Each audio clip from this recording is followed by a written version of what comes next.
De kazerne in de Westereen organiseert alle keer activiteiten voor jong en oud. Zoals het koffiecafé, douche voor tieners en jeugdwerk. En dat doen ze maar een reden.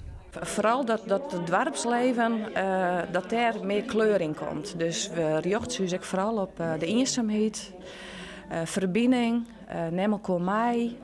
En daar willen we het eerst op insteken.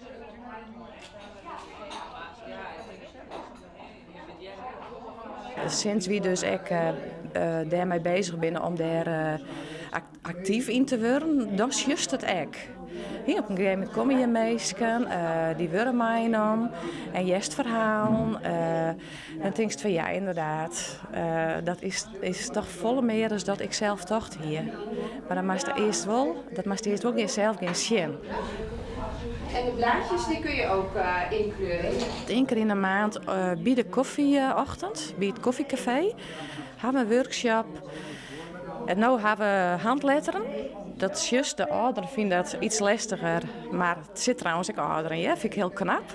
Ja, allerlei soorten lettertypes. En dan mag je die inkleuren of streepjes of wat je zelf wil. Wel leuk? Ja, hartstikke leuk. Ja, komt van vroeger, komt weer wat boven, hè? Van het schoonschrijven. Ja. Zullen we er nog eens samen maken? Volgende maand hebben we bijvoorbeeld, dan zitten we wat meer al op naar peesken. Dan hebben we van die bloemstukjes voor peesken. Maar in de zomermaand hebben we bijvoorbeeld een krons met schelpen.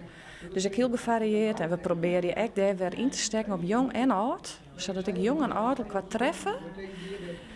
En ik jong en oud verbinding ha en eigen voor elkaar ha. En ik dat de jongeren op deze manier zien kennen van hoe kan ik eens mijn hoorn uitsteken naar die ouderen.